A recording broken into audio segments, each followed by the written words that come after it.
ഗംഭീര വർക്കാണ്. അതായത് ഇപ്പം ഈ സിനിമയെക്കുറിച്ച് പ്രമുഖ സാമൂഹിക പ്രവർത്തകൻ മൈത്രേയൻ, അദ്ദേഹം പൃഥ്വിരാജിന് സിനിമ നല്ല സിനിമയൊന്നും ചെയ്ത് കണ്ടിട്ടില്ലെന്ന് പറഞ്ഞു.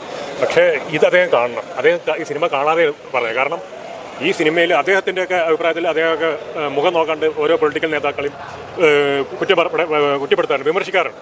ഇതിനകത്ത് എല്ലാതരം പാർട്ടി, അതായത് എല്ലാതരം പാർട്ടിയുടെയും തീവ്രത ഇവർ വ്യക്തമായിട്ട് പൊളിച്ചടിക്കുന്നുണ്ട്. അതായത് സംഘപരിവാർ, സുഡാപ്പി തീവ്രത, അല്ലെങ്കിൽ കമ്മ്യൂണിസ്റ്റ് തീവ്രത, ഈ രാഷ്ട്രീയ അടിമത്തം, പിന്നെ മത തീവ്രത, ഇതൊക്കെ ഇതിനകത്ത് വ്യക്തമായിട്ട് കാണിക്കുന്നുണ്ട്. ഇതിനകത്ത് നല്ല രീതിയിൽ രാജ്യസ്നേഹവും ആണ് ഇതിൻ്റെ ഒരു പ്രധാന പോയിന്റ് തന്നെ.